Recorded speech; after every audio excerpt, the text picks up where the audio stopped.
Retomando el hilo, aunque no estamos cosiendo, vamos a continuar con nuestra lectura o la introducción a la lectura de la Divina Comedia de Dante Alighieri. Habíamos dicho que un personaje central en estos primeros cantos, que es el infierno y el purgatorio, es Virgilio, poeta romano que acompaña a Dante en ese caminar. Y habíamos hablado de investigar quién es Virgilio antes de continuar con la lectura, qué fue lo que escribió. Me imagino que ya todos, esta pequeña comunidad que somos los que pertenecemos a este circulito de lectura, y saludos, quiero aprovechar a los que escriben por los comentarios del canal, y también hay personas que se comunican conmigo por WhatsApp. Saludos a esas personas que se interesan por la lectura, por el solo placer de leer. Como decíamos entonces, en el camino que Dante Alighieri emprende por el infierno y el purgatorio para llegar al paraíso, la figura de Beatriz era un personaje principal, que es su amada, y la figura de Virgilio, que es el que lo guía. Virgilio es un poeta romano que escribió varias obras antes de escribir la Eneida. Él escribió las bucólicas y las geórgicas. Las bucólicas y las geórgicas son poemas dedicados si ustedes buscan el adjetivo bucólico, esto tiene que ver con una ensoñación de la vida campestre, con una exaltación del amor, del idilio, de la vida pastoril. Pero cuando ya Virgilio emprende la escritura de la Eneida, ya él busca exaltar la figura patriótica del pueblo romano, creando así toda una mitología. Y se llama la Eneida porque el personaje principal se llama Eneas. Y esta aventura patriótica deriva de la obra de Homero cuando escribió la Ilíada y la Odisea. También entonces hay que ir un poquito a leer un poquito a Homero para ver qué es eso de la Ilíada y la Odisea, para poder entender un poco la escritura de Virgilio. En la Ilíada y la Odisea, en principio es la guerra entre los troyanos y los aqueos por el rapto de París, pero eso lo tienen que investigar ustedes. Y luego todos los periplos por los que pasó Odiseo, que es Ulises, para llegar a su Ítaca. De ahí nos viene la palabra Odisea.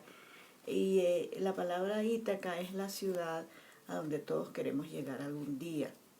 Les recomiendo la lectura de Constantino Cavafy, que es un poeta griego, que nació en el año 1863 y murió en el año 1963, y que escribió mucho sobre este trabajo de Homero. Por ejemplo, hay uno que se llama precisamente Ítaca, y me voy a permitir leerles un poquito. Dice así: cuando emprendas tu viaje a Ítaca, pide que el camino sea largo, lleno de aventuras, lleno de experiencias. No temas a los lestrigones ni a los cíclopes, ni al colérico Poseidón. Seres tales jamás hallarás en tu camino, si tu pensar es elevado. Esa es una introducción que hace Constantino Cavafy a ese texto que se llama Ítaca. Y tiene otro que se llama Troyanos. Son nuestras fatigas las de los infortunados, son nuestras fatigas como las de los troyanos. A poco que triunfemos, a poco que orgullosos nos sintamos, comenzamos ya a tener ánimo y buenas esperanzas.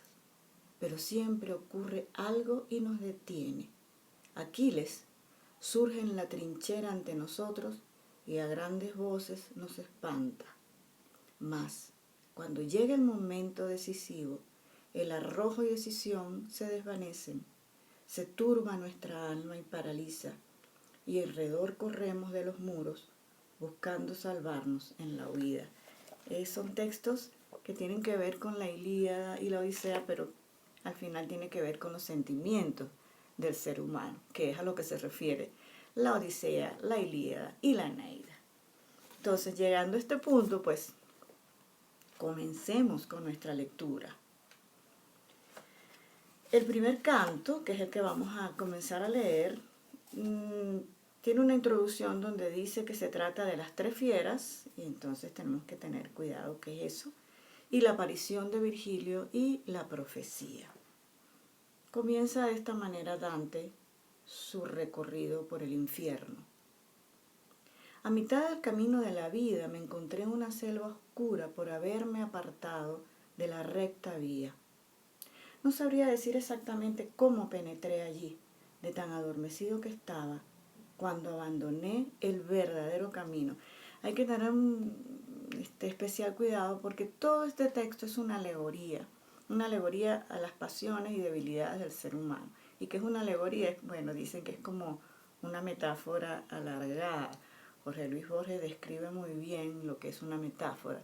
Y hay un verso del que dice: tu ausencia es como un sol sin ocaso. No dice exactamente que tu ausencia es algo que está todo el tiempo hiriéndome. No, lo dice de otra manera. Por eso la metáfora es algo que dice una cosa pero quiere decir otra.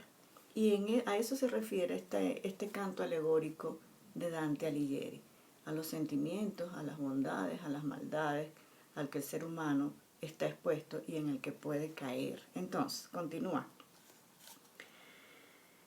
Pero al llegar a la ladera de la colina que cerraba el valle que me había llenado el corazón de miedo, miré hacia arriba y vi su cumbre cubierta ya por los rayos del planeta que nos conduce rectamente a todos los caminos.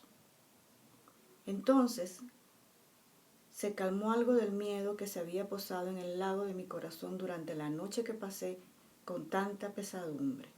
Cuando calmé un poco mi cansancio, reemprendí la marcha por la desierta playa de tal forma que uno y otro pie siempre pisarán firme.